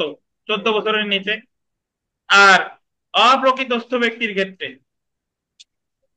আচ্ছা জেনে রাখা ভালো, দেখেন 361 ধারায় ছেলেদের ক্ষেত্রে বয়স হতে হবে 14 বছরের নিচে এবং মেয়েদের ক্ষেত্রে বয়স হতে হবে কত? এখন আপনার পরীক্ষায় যদি আসে যে কত বছরের বালক বালিকা, বালক বালিকা বললে 14-16, আর বালিকা বালক বললে 16-17। আগে বালক বালিকা নাকি বালিকা বালক এটা দেখে নিয়ে, ঠিক আছে? হ্যাঁ বলেন। যে 19 পড়ে প্রেম টেম করে পলায় যায় না, এই দ্বারাই অপরাধ করে না স্যার? হ্যাঁ, বয়স কম হলেই তো অপরাধী। দেখেন, আচ্ছা আপনি আপনি এই বয়সে যাবেন না কামরুজ্জামান সাহেব, আপনি সাবধান। দেখেন, সম্মতি বা অপরাধীর অভিপ্রায়, এটা একটু দেখি। অপহরণ বা সেটা বাংলাদেশ হতে অপহরণ বা আইনানুগ অভিভাবক হতে অপহরণ, যেটাই হোক না কেন, অপরাধীর উদ্দেশ্য কি ছিল বলতেন, সেটা অপ্রাসঙ্গিক। কিডন্যাপিং এর ক্ষেত্রে উদ্দেশ্য অপ্রাসঙ্গিক, পরবর্তী উদ্দেশ্য আপনার কি ভালো হতে পারে। 360 এবং 361 ধারায় অপহরণের ক্ষেত্রে গুরুত্বপূর্ণ বিষয় হলো যে ব্যক্তির সম্মতি নেওয়া প্রয়োজন ছিল তার সম্মতি ছিল কিনা, যার সম্মতি নেওয়ার দরকার ছিল তার সম্মতি নিছেন কিনা। আপনার উদ্দেশ্য যতই ভালো হোক, সম্মতি নিছেন কিনা এটা হলো মেইন বিষয়। যেমন 360 ধারায় বাংলাদেশ হতে অপহরণের ক্ষেত্রে দেখতে হবে প্রাপ্তবয়স্ক ব্যক্তির এবং আইনানুগ অভিভাবকের সম্মতি নেওয়া হয়েছে কিনা। যদি সম্মতি না নিয়ে বাংলাদেশের বাইরে নিয়ে যায় তাহলে সেটা 360 ধারায় অপরাধ হবে। আবার 361 ধারায় আইনানুগ অভিভাবকের সম্মতি নেওয়া হয়েছে কিনা সেটা বিবেচ্য বিষয়। তাহলে 60 আর 61 ধারার মধ্যে পার্থক্য কি? 60 আর 61 ধারার মধ্যে পার্থক্য একটাই, ওই 60-এ প্রাপ্তবয়স্ক অপ্রাপ্তবয়স্ক উভয়, আর 60-এ নিছেন আপনি বাংলাদেশের বাইরে, আর 61-তে শুধু অপ্রাপ্তবয়স্ক বাংলাদেশের এক জায়গায় থেকে আরেক জায়গায় নিছেন। আর প্রাপ্তবয়স্ক হইলেও সে হইতে হবে অপ্রকৃতস্থ, তার অভিভাবকের সম্মতি ছাড়া এক জায়গা থেকে আরেক জায়গা নিছেন, এই হলো পার্থক্য। এবার আমরা চলে আসি 362-তে। দেখেন, জোরপূর্বক অপহরণ বা অ্যাবডাকশন, এর আরেকটা নাম হচ্ছে অপবাহন। আরেকটা নাম কি? অপবাহন। যদি কোনো ব্যক্তি অন্য কোনো ব্যক্তিকে কোনো স্থান হতে গমন করার জন্য গোল দিবেন জোরপূর্বক বাধ্য করে। কিভাবে বাধ্য করে? বা আন্ডারলাইন করেন, কোন প্রতারণামূলক প্রলুব্ধ করে, যে বাবু আসো তোমারে লজেন্স দিব, আমার সাথে চলে আসো, জোরপূর্বক জোর করে ধরে নিয়ে গেছে, অথবা প্রতারণামূলক উপায় কি করছে, প্রলুব্ধ করে, সেই ব্যক্তি জোরপূর্বক অপহরণ বলে গণ্য হবে। এই ক্ষেত্রে আন্ডারলাইন করেন, বয়স বিবেচ্য বিষয় না, যে কোনো বয়সের ব্যক্তির ক্ষেত্রে প্রযোজ্য হতে পারে। তাহলে আপনার ক্ষেত্রে আপাত দৃষ্টিতে অ্যাবডাকশন রে মানে অপহরণ রে কিডন্যাপের মতোই মনে হচ্ছে, বাট অ্যাকচুয়ালি এক না। কেন? এই জায়গা জোরপূর্বক বাধ্য থাকবে, প্রতারণা থাকবে, যে কোনো বয়সের ব্যক্তি হতে পারে। মেইন যে পার্থক্য সেটা হলো অ্যাবডাকশনের ক্ষেত্রে, অপহরণের ক্ষেত্রে পরবর্তী উদ্দেশ্য সর্বদা খারাপ। মানে আপনি তারে নিয়ে গেছেন বিক্রি করে দেওয়ার উদ্দেশ্যে, নিয়ে গেছেন হত্যার উদ্দেশ্যে, নিয়ে গেছেন মুক্তিপণ আদায়ের উদ্দেশ্যে। তাহলে জোরপূর্বক অপহরণের ক্ষেত্রে বা অ্যাবডাকশনের ক্ষেত্রে পরবর্তী উদ্দেশ্য প্রাসঙ্গিক, কিন্তু কিডন্যাপিং এর ক্ষেত্রে পরবর্তী উদ্দেশ্য কি? যদি পরীক্ষায় প্রশ্ন আসে নিম্নের কোনটির ক্ষেত্রে পরবর্তী উদ্দেশ্য প্রাসঙ্গিক, কোনটা? অ্যাবডাকশনের ক্ষেত্রে। আর অ্যাবডাকশনের ক্ষেত্রে পরবর্তী উদ্দেশ্য সর্বদা কি? খারাপ। অ্যাবডাকশনের ক্ষেত্রে কোনো বয়স নাই, একদিন থেকে শুরু করে 100 বছর হইতে পারে। বুঝতে পারছেন? তাহলে রুবেল বলেন, রুবেল ফকির বলেন, আপনার দৃষ্টিতে তাহলে কিডন্যাপিং এর অ্যাবডাকশনের কি পার্থক্য আপনি পাইলেন? কোনো পার্থক্য আছে কিনা? কি পার্থক্য আছে বলেন। উপায় তো ওই জায়গা দেহে বললেন, আমি যা বুঝাইছি সেই অনুযায়ী বলেন। নিজের ভাষায় কর। বইয়ের ভাষায় না।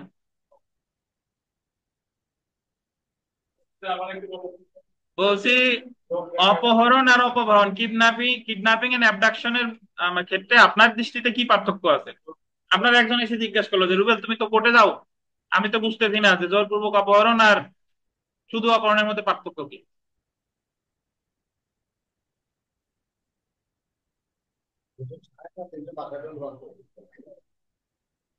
সুমন সেন, কি পার্থক্য আছে ভাই?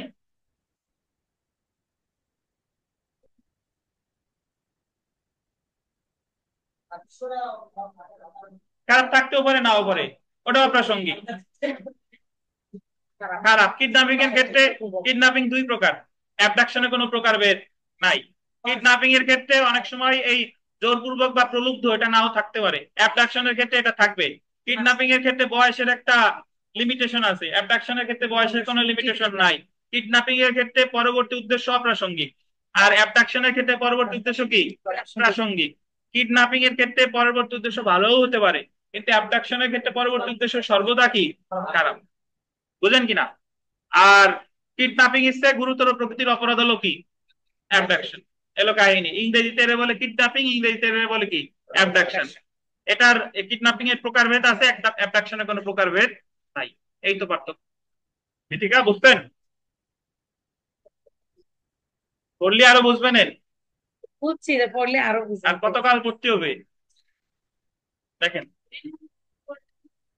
আচ্ছা, তাহলে এই যে আমরা না হলে তো বুঝতে।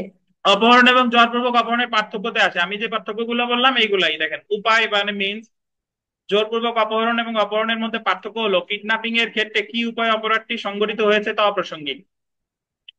যে উপায়ে অপহরণ বা কিডন্যাপিং করা হয়েছে তা আন্ডারলাইন করেন, নিরপরাধ হতে পারে। কিন্তু অ্যাবডাকশনের ক্ষেত্রে কি উপায়ে অপরাধ করা হয়েছে তা কি প্রাসঙ্গিক।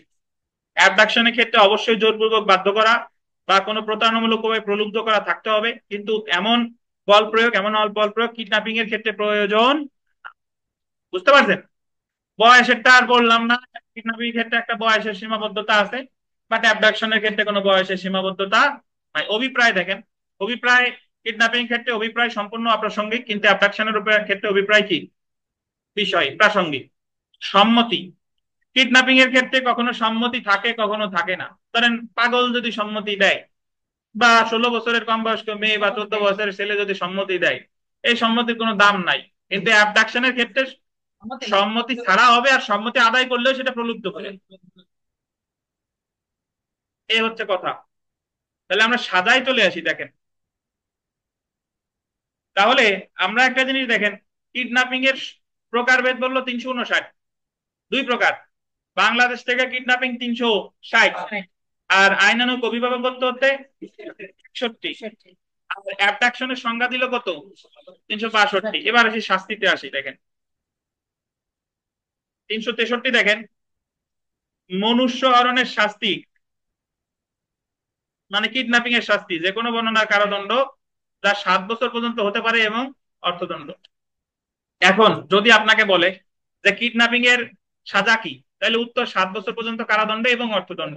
যদি বলে কিডন্যাপিং এর ক্ষেত্রে 363 দ্বারা সর্বোচ্চ সাজা কি হতে পারে, অপশনে আছে তাই 7 বছর পর্যন্ত কারাদণ্ড এবং অর্থদণ্ড, আবার আছে 7 বছর সশ্রম কারাদণ্ড এবং অর্থদণ্ড।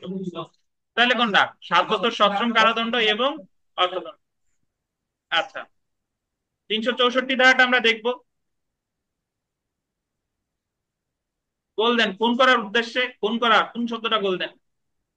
খুন করার উদ্দেশ্যে অপহরণ বা জোরপূর্বক অপহরণ, দুইটার আলাদা সাজা। আপনি কোন ব্যক্তিরে কিডন্যাপ করতেন বা অ্যাবডাক্ট করতেন কিসের উদ্দেশ্যে? খুনের উদ্দেশ্যে, তাহলে সাজার পরিমাণ বেড়ে গেছে। দেখেন যাবজ্জীবন কারাবাস বা এই জায়গায় সশ্রম শব্দটা বললেন, সশ্রম কারাবাস যা 10 বছর পর্যন্ত হতে পারে এবং কি অর্থদণ্ডে দণ্ডিত হবে। একটা জিনিস কি দেখছেন, আমরা জানি যে যাবজ্জীবন কারাদণ্ডের সাথে বা দিয়ে যদি কারাদণ্ড থাকে, সর্বদা ম্যাক্সিমাম জায়গায় কি থাকে? 10 বছর থাকে। বাট এই জায়গাও 10 আছে, কিন্তু এই 10টা কি সশ্রম। আচ্ছা, 364 ক দেখেন, আন্ডারলাইন করেন, 10 বছরের নিচের কোন ব্যক্তিকে খুন, গুরুতর আঘাত ইত্যাদি উদ্দেশ্যে অপহরণ বা বলপূর্বক অপহরণ করলে, মানে 364 যে কোনো বয়সের ব্যক্তি, আর 64 কত? 10 বছর নিচের কোনো ব্যক্তিরে, শুধু খুনের উদ্দেশ্যে না, গুরুতর আঘাত ইত্যাদি উদ্দেশ্যে যদি আপনি কিডন্যাপ or অ্যাটাক করেন, শাস্তি দেখেন মৃত্যুদণ্ড বা যাবজ্জীবন কারাবাস বা সশ্রম কারাবাস, যা কত 14 বছর পর্যন্ত হতে পারে। আন্ডারলাইন করেন 7 বছরের নিচে হবে না। তাহলে এই ধারাটা থেকে যদি বলে 10 বছরের নিচের কোনো ব্যক্তিকে যদি আপনি খুনের উদ্দেশ্যে কিডন্যাপ করেন, সর্বনিম্ন সাজা কত? 7 বছর। 7 বছর। সর্বোচ্চ মৃত্যুদণ্ড। সর্বোচ্চ কি মৃত্যুদণ্ড। যদি বলে যে সর্বোচ্চ কারাদণ্ড কত হতে পারে? 14 বছর। সর্বোচ্চ কারাদণ্ড বললে কত? 14 বছর। কারণ যাবজ্জীবন কারাদণ্ড আর কারাদণ্ড কিন্তু এক না। হ্যাঁ, অর্থদণ্ড তো হবে। কি বলেন? পাঁচ বলেন, কুঞ্চি বলেন, একই। আচ্ছা দেখেন, আচ্ছা নামাজের বিরতি,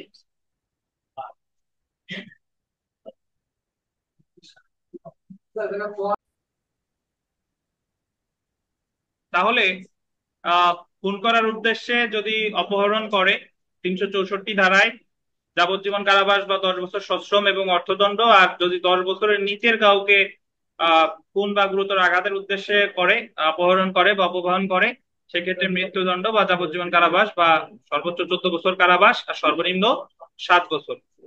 আমরা 365 ধারাটা একটু দেখি। দেখেন 365 পড়ার দরকার নাই, 65 পড়বো না, 66টা পড়বো। দেখেন 66, 366, কোন নারীকে তার ইচ্ছার বিরুদ্ধে বিবাহ বা যৌন সহবাস বা অবৈধ সম্পর্ক করতে বাধ্য করতে জোরপূর্বক অপহরণ, অপহরণ বা জোরপূর্বক অনুসরণ, মানে কোন নারী, এটা যে কোনো বয়সের নারী, তাকে যদি তার ইচ্ছার বিরুদ্ধে বিবাহ বা যৌন সহবাস বা অবৈধ সম্পর্ক করার জন্য যদি তাকে কিডন্যাপ ও অ্যাবডাক্ট করা হয় তাহলে সাজা দেখেন 366 ধারায় যে কোনো বর্ণনার কত 10 বছর পর্যন্ত কারাদণ্ড হতে পারে এবং অর্থদণ্ডে দণ্ডিত হবে। আচ্ছা, 366 কটা দেখেন। 366 ক, অবৈধ যৌন সহবাস করার উদ্দেশ্যে আন্ডারলাইন করেন 18 বছরের নিচের বালিকা সংগ্রহ করা, প্রকিউরেশন অফ মাইনর গার্ল। 18 বছরের নিচের বালিকা সংগ্রহ করতেছেন, এটার সাজাও দেখেন 10 বছর। কয় বছর? 10 বছর পর্যন্ত কারাদণ্ড এবং অর্থদণ্ড। 366 খটা দেখেন, অবৈধ সহবাসে বাধ্য করতে আন্ডারলাইন করেন বিদেশ থেকে 21 বছরের নিচের বালিকা আমদানি। বিদেশ থেকে কত বছরের? সাজা একই, 10 বছর কারাদণ্ড এবং অর্থদণ্ড। তাহলে আপনি এইভাবে মনে রাখেন, ওই যে 18 বছর হোক 21 বছর হোক বা জোরপূর্বক বাধ্য করে বিয়ের উদ্দেশ্যে নিয়ে যাক, সবগুলোর সাজা কত? 10 বছর কারাদণ্ড। 372 ধারাটা দেখেন, বেশ্যাবৃত্তির জন্য 18 বছরের নিচের নাবালক বিক্রয় করা, নাবালিকা করে দেন, কি হবে বলেন? নাবালিকা। বেশ্যাবৃত্তির জন্য 18 বছর নিচের নাবালিকা বিক্রয় করা যে কোনো বর্ণনার কারাদণ্ড যা 10 বছর পর্যন্ত হতে পারে, অর্থদণ্ডে দণ্ডিত হবে। এই জায়গায় যতগুলা শাস্তি আমরা পড়লাম 66 থেকে 72 পর্যন্ত, সবগুলার সাজা কত বলেন?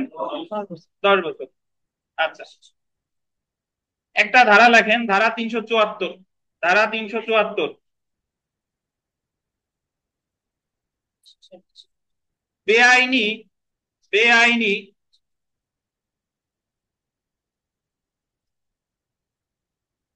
বা জবরদস্তি শ্রমে বাধ্য করা।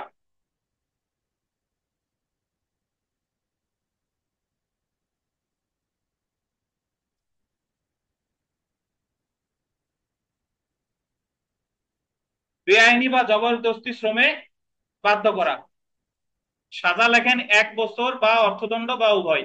1 বছর কারাদণ্ড বা অর্থদণ্ড বা উভয়। এখন আবার জিজ্ঞাসা করবেন যে স্যার 1 বছর সশ্রম না বিনাশ্রম? যেহেতু আমি কিছু বলি নাই, তার মানে কি যে কোনো বর্ণনার। বেআইনি বা জবরদস্তি শ্রমে বাধ্য করা,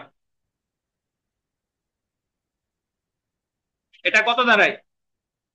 374 দাঁড়ায়। ধরেন আপনি একজনকে দিয়ে জোরপূর্বক কোনো শ্রম দিতে বাধ্য করাচ্ছেন, রাজমিস্ত্রি দিয়ে কাজ করাচ্ছেন, তার টাকা পয়সা দেন না, তাইলে আপনি কোন ধারার অপরাধ করছেন? 374 ধারা।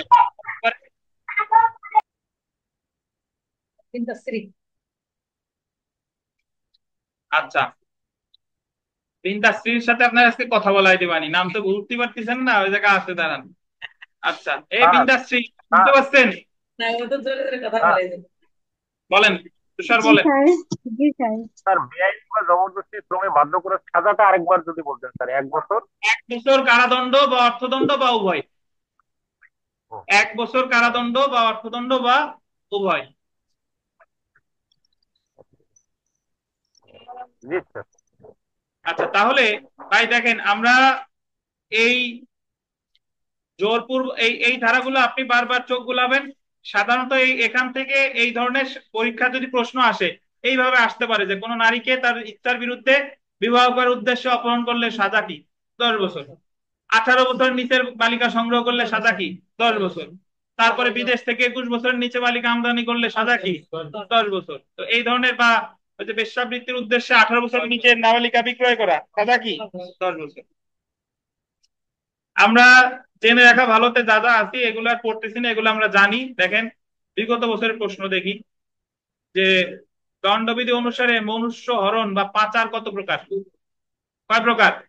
এই পাচার শব্দটা বললেন, আবার আপনার পাচার আসবে, আবার বলবেন যে জীবনে তো পাচার করি নাই, আমরা তো বলছি মনুষ্য হরণ। এই অপহরণের আর এক বাংলা হচ্ছে কি? পাচার।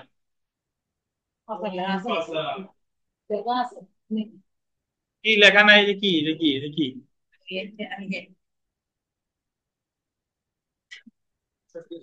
আচ্ছা, 2 নাম্বার প্রশ্নটা দেখেন, আইনানুগ অভিভাবকের নিকট থেকে কত বছরের নাবালক নাবালিকা, এটা বলতেন। এই জায়গায় আছে নাবালক আগে নাবালিকা পরে। অপহরণ করলে তার আইনানুগ অভিভাবকত্ব তো অপহরণ বলে হবে, মানে অমনুষ্যরণ হবে। কত? 14-16। যদি আগে নাবালিকা পরে নাবালক থাকে তাহলে কত? তাহলে এটা ভালোভাবে দেখবেন যে আগে কি নাবালক আছে না আগে কি নাবালিকা আছে। আচ্ছা 3 নাম্বার প্রশ্নটা দেখেন। 15 বছরের একটি ছেলের সম্মতিতে তার পড়াশোনার জন্য তাকে করিম বিদেশে নিয়ে যায়। দণ্ডবিধি অনুসারে করিম কোনো অপরাধ করেছে কিনা? যদিও অপশনে অ্যাকচুয়ালি এরা কোনো অপরাধ করে নাই, দণ্ডবিধি অনুসারে করে নাই, বুঝতে পারছেন? কারণ দণ্ডবিধিতে বলছে যে কত বছরের কম, 14 বছরের কম, তাহলে এর ছেলের বয়স কত? 15 বছর। তাহলে এই জায়গা যদি এই ছেলে না হয়ে এটা যদি মেয়ে হতো তাহলে অপরাধ হইতো। কিন্তু এই জায়গা যেহেতু অপশন গুলোর মধ্যে অপহরণ কাউন্ট করছে, বাট অ্যাকচুয়ালি এই জায়গা অ্যাকচুয়ালি তার কোনো কি হয় নাই, অপরাধ হয় নাই। সেলফ প্র্যাকটিসে দাদা আছে মোটামুটি, এগুলা পারবেন। যেটা আমাদের দেখা দরকার 6 নাম্বার প্রশ্নটা দেখেন। 6 নাম্বার যে খ নামক একজন প্রাপ্তবয়স্ক ব্যক্তিকে তার সম্মতি ছাড়া ভারতে নিয়ে যায়। প্রাপ্তবয়স্ক ব্যক্তির সম্মতি ছাড়া নিয়ে গেছে, ভারতে নিয়ে গেছে, তাহলে কি করছে? এটা অপহরণ এবং বাংলাদেশ থেকে অপহরণ দুইটাই দেখেন, ক এবং খ উভয়। আচ্ছা মোটামুটি আর যা যা আছে মূল জিনিস যদি আপনি বুঝে থাকেন বাকিগুলো পারা যাবে ইনশাল্লাহ। 19 নাম্বার প্রশ্নটা দেখেন। 19 নাম্বার খকে খুন করার উদ্দেশ্যে জোরপূর্বক বাড়ি থেকে তুলে নিয়ে যায়। দণ্ডবিধির ড্যাশ ধারায় অপরাধ করছে 364। আর যারা তুলে নিয়ে গেছে তার বয়স যদি কয় বছরের কম হতো? 10 বছরের কম হতো, তাহলে কত হতো? 364 ক। 20 নাম্বার দেখেন। খুন করার উদ্দেশ্যে মনুষ্যহরণ বা জোরপূর্বক অপহরণ করার জন্য দণ্ডবিধিতে শাস্তির উল্লেখ আছে কি? যাবজ্জীবন কারাবাস বা 10 বছর পর্যন্ত কি কারাবাস? সশ্রম কারাবাস এবং অর্থদণ্ড। 21 নম্বরটা দেখেন। খুন করা বা গুরুতর জখমের জন্য ড্যাশ বছরের নিচের বয়স্ক, কয় বছরের? 10 বছরের নিচে, 10 বছরের নিচে। 24 নাম্বার প্রশ্নটা দেখেন। 24 নাম্বার যে দণ্ডবিধির 364 ক ধারায় 10 বছরের নিচের কোন ব্যক্তিকে খুন বা গুরুতর আঘাত ইত্যাদি উদ্দেশ্যে অপহরণ বা বলপূর্বক অপহরণ করলে শাস্তি হতে পারে। এ জায়গায় সর্বনিম্ন শাস্তি বলতে, সর্বনিম্ন শাস্তি কত? 7 বছর সশ্রম কারাবাস। আর সর্বোচ্চ কি হতে পারে? মৃত্যুদণ্ড, সর্বোচ্চ মৃত্যুদণ্ড।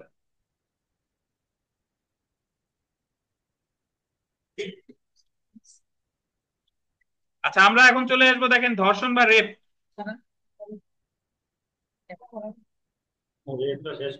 এই রেপটা শেষ করে পরীক্ষা নিয়ে ছেড়ে দিচ্ছি তারা। ধর্ষণ 375 থেকে 373 দেখেন। এটা আমাদের লিখিত পরীক্ষায় মাঝে টিকা আকারে আসে যে ধর্ষণ কি, ধর্ষণের উপাদান সমূহ আলোচনা করুন। দণ্ডবিধির 375 ধারায় ধর্ষণের সংজ্ঞা এবং 376 ধারায় ধর্ষণের শাস্তি উল্লেখ করা হয়েছে। তো যদি আপনাকে পরীক্ষায় প্রশ্ন আসে ধর্ষণের সংজ্ঞা কত ধারায় আর শাস্তি 376, ধন্যবাদ। দেখেন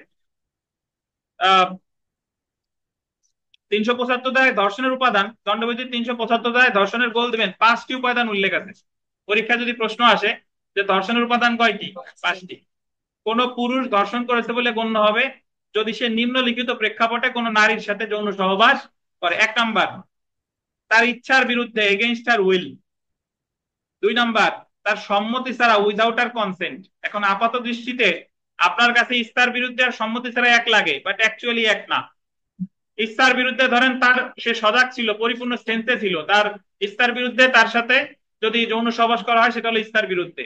আর সম্মতি ছাড়া ধরেন সে অবচেতন ছিল, অচেতন ছিল, মানে সে ধরেন ঘুমন্ত ছিল বা তার নেশা জাতীয় দ্রব্যাদি খাওয়ানো হয়েছে, তারপরে যদি করা হয় সেটা হচ্ছে কি সম্মতি ছাড়া। পার্থক্য বুঝেন কিনা? আচ্ছা 3 নাম্বার দেখেন। তার সম্মতিতে কিন্তু মৃত্যু বা আঘাতের ভয় দেখিয়ে সম্মতি আদায় করা বলে। উইদাউট, এখানে পরীক্ষায় প্রশ্ন আসবে যে দণ্ডবিধির কততম 375 ধারার কততম উপাদানে মৃত্যু বা গুরুতর আঘাতের ভয় দেখিয়ে ধর্ষণের কথা বলা হয়েছে? কত উপাদান? 3য় উপাদান। এবং কিসের ভয় দেখাইছে? ইংলিশটা দেখেন। With her consent, when her consent has been obtained by putting her in fear of death or hurt. দুইটা, ইন ফেয়ার অফ ডেথ এবং না কিন্তু কি অর মানে মৃত্যু অথবা আঘাতের ভয়। তারপরেরটা দেখেন, তার সম্মতিতে যখন মহিলা মনে করে যে পুরুষ লোকটি তার স্বামী, কিন্তু যদিও পুরুষ লোকটি জানে সে উক্ত মহিলার কি নয়। ধরেন একই চেহারার দুইজন ব্যক্তি, পুরুষ লোক তো গেছে, মহিলা মনে করতেছে তার স্বামী, কিন্তু পুরুষ লোক জানে যে আমি হচ্ছি তার যমজ ভাই।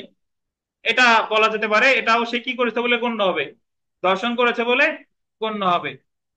আচ্ছা, একটা মুক্তিযোদ্ধা ভিত্তিক সিনেমা আছে কোন উপন্যাস অবলম্বনে, নাম হচ্ছে মেঘের পরে মেঘ, রিয়াজ আর পূর্ণিমার সিনেমা। তো ওই জায়গায় রিয়াজ হচ্ছে মুক্তিযুদ্ধে যায় নিহত হয়, মানে শহীদ হয়, পরবর্তীতে আর একজন আসে রিয়াজের চেহারার হুবহু। তাহলে এই জায়গায় ওই রিয়াজ কি করছে, দর্শন করেছে বলে গণ্য হবে। 5 নাম্বার দেখেন, তার সম্মতি সহ বা ছাড়া, যে ক্ষেত্রে সে 14 বছরের কম বয়স্কা হয়।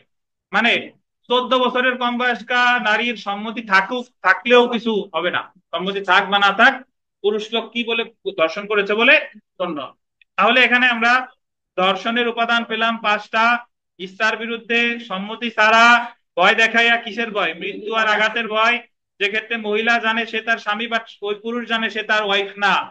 আর হচ্ছে সম্মতি ছাড়া বা সহজ, এক্ষেত্রে ওয়াইফের বয়স কত, মানে ওয়াইফ সরি মহিলার বয়স। এখন একটা জিনিস শুনেন, আমাদের নারী ও শিশু নির্যাতন দমন আইনের অধীন এই 14 বছর নাই, ওই জায়গা বলছে 16 বছরের কম বয়স্ক নারীর সাথে যদি সম্মতি সহ থাকলেও, সম্মতি থাকলেও সেটা ধর্ষণ বলে গণ্য হবে। কিন্তু দণ্ডবিধি অনুসারে যদি 15 বছরের কোনো বালিকা সম্মতি দেয়, তাহলে কিন্তু দণ্ডবিধি অনুসারে কি হবে না, ধর্ষণ হবে না। কিন্তু ধর্ষণ হচ্ছে কি অনুযায়ী, নারী ও শিশু নির্যাতন দমন আইন অনুযায়ী। তাহলে এখন মনে রাখবেন যে তাহলে প্রাধান্য পাবে কোনটা, এখন আর আমাদের দণ্ডবিধি অনুসারে ধর্ষণের মামলা হয় না, এখন মামলা হয় কি, নারী ও শিশু নির্যাতন দমন আইন অনুসারে।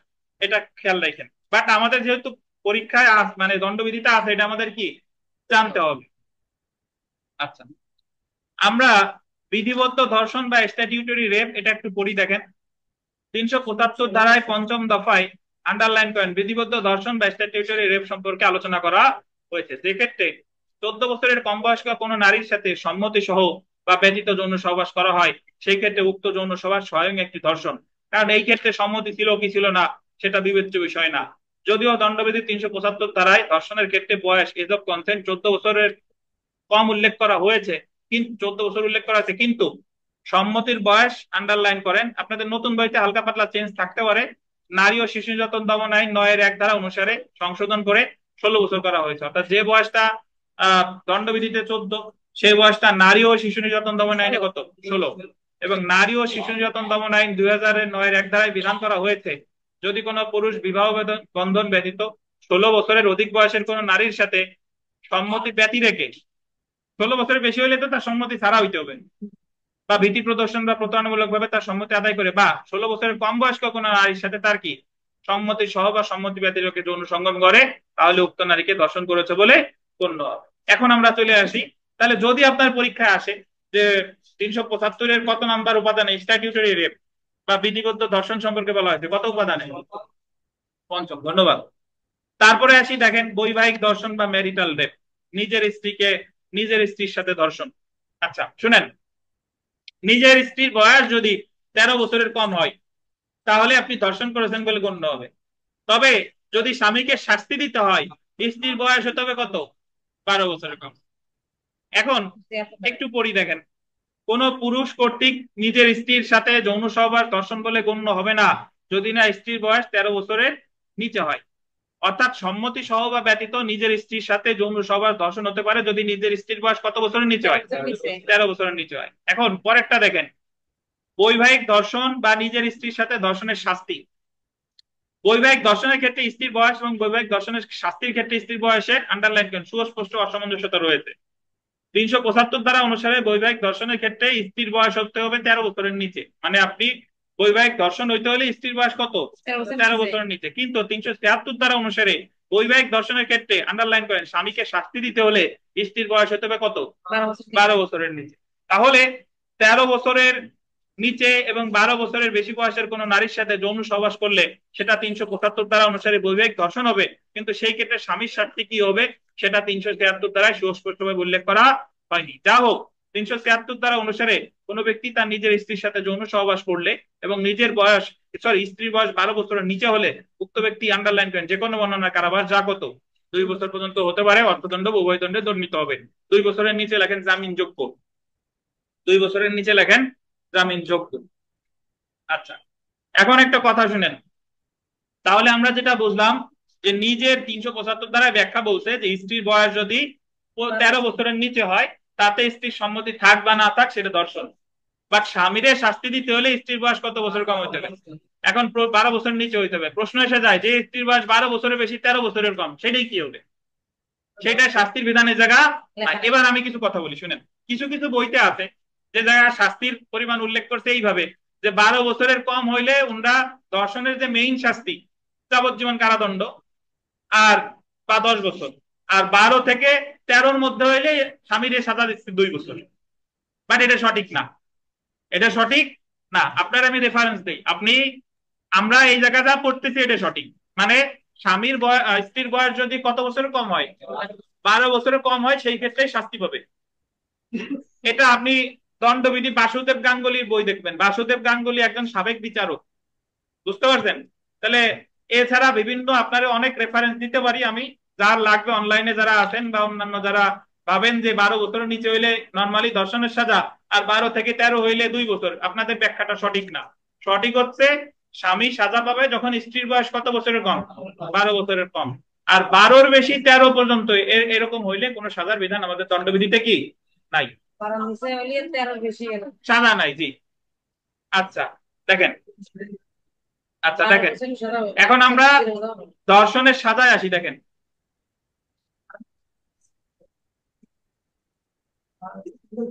ধর্ষণে আমি বলে নেই, আমাদের নারী ও শিশু নির্যাতন দমন আইনে বর্তমানে ধর্ষণের সাজাই মৃত্যুদণ্ড, কিন্তু আমাদের দণ্ডবিধিতে দেখেন ধর্ষণের সাজা বলছে যাবজ্জীবন কারাদণ্ড বা যে কোনো বর্ণনার কারাবাস যা কত 10 বছর পর্যন্ত হতে পারে, অর্থদণ্ডে দণ্ডিত হবে। আর যে ক্ষেত্রে আন্ডারলাইন করেন ধর্ষিত নারী নিজের স্ত্রী 12 বছরের কম বয়স্ক হয়, নিজের স্ত্রী হইতে হবে, অন্যের স্ত্রীর ক্ষেত্রে কিন্তু আবার প্রযোজ্য না। দেখেন, নিজের স্ত্রী হয় এবং 12 বছরের কম বয়স্ক হয়, অর্থাৎ বৈবাহিক দর্শন যে কোনো বর্ণনার কারাবাস যা 2 বছর পর্যন্ত হতে পারে বা অর্থদণ্ড বা উভয়। তাহলে বর্তমানে আমাদের দণ্ডবিধি অনুসারে দর্শনের সর্বোচ্চ সাজা কত? যাবজ্জীবন। আচ্ছা,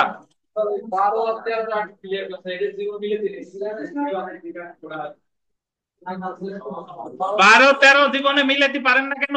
আপনারা এই বিভিন্ন বইতে ধরেন, আমি যদি বলি প্রিলি মাস্টারে ব্যাখ্যা দিছে এইভাবে যে যদি স্ত্রীর বয়স 12 বছরের কম হয় তাহলে স্বামীরে সাজা দিছে যাবজ্জীবন কারাবাস, আর স্ত্রীর বয়স যদি 12 বছরের বেশি 13 বছরের কম হয় তাহলে সাজা দিছে 2 বছর। বাট অ্যাকচুয়ালি তা সঠিক না। সঠিক হচ্ছে যদি স্ত্রীর বয়স 12 বছরের কম হয়, 12 বছরের কম, তাহলে স্বামী সাজা পাবে। সাজা কত? 2 বছর। বাট স্ত্রীর বয়স 13 বছরের কম 12 বছরের বেশি, এই সাজার কথা নাই। এখন যারা যারা বলেন যে আপনি এটা বলতেছেন কেন, আপনি ইংলিশ ল্যাঙ্গুয়েজটা ভালোভাবে পড়বেন। আর আপনারা রেফারেন্স দিলাম বাসুদেব গাঙ্গুলির দণ্ডবিধি বই, ওই বই পড়বেন, ওই বইতে উনি আলোচনা করছে এই ব্যাখ্যা। তাছাড়া আপনারে বেশ কয়েকটা আমি রেফারেন্স দিতে পারি, যার যার দরকার আপনি নক করেন, যে তারাও ব্যাখ্যা করছে যে এই জায়গা 12 বছরের কম হলে স্ত্রীর বয়স সেক্ষেত্রে স্বামী পাবে 2 বছর সাজা, আর যদি 12 বছরের বেশি 13 বছরের কম হয় তাহলে স্বামীর কোনো সাজার বিধান এই জায়গা নাই। এবং এটা নিয়ে আমাদের বাংলাদেশে প্রচুর লেখালেখি হয়। অনেক নারীবাদী সংগঠন আছে, তারা বৈবাহিক দর্শনে স্বামীর সাজা দেওয়ার পক্ষে, তারা এই জায়গা কোনো বয়সই রাখতে চায় না। এবং পৃথিবীর বিভিন্ন দেশে আছে বৈবাহিক দর্শন যে কোনো বয়সের নারীর ক্ষেত্রেই প্রযোজ্য, বুঝতে পারছেন? না আছে, দেখেন। আচ্ছা, এই দাঁড়ান, উদাহরণে আসি, উদাহরণ আর পড়তেছি না আমি। এই শুনেন, সরাসরি অস্বাভাবিক অপরাধে চলে আসি। 377 আনন্যাচারাল অফেন্স। আনন্যাচারাল অফেন্স এর পাশে লেখেন সমকামিতা, লিখে রাখেন।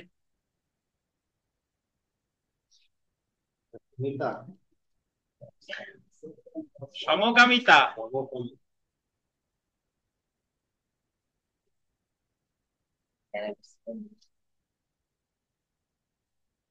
আচ্ছা, বিষয় হচ্ছে যে প্রকৃতির স্বাভাবিক নিয়ম অনুসারে ছাড়া আপনি যদি অন্য কোনো ভাবে কারোর সাথে যৌনাচার করেন, সেটা মহিলা হোক পুরুষ হোক প্রাণী হোক, তাহলে আপনি দণ্ডবিধির কত ধারায় দণ্ডিত হবেন?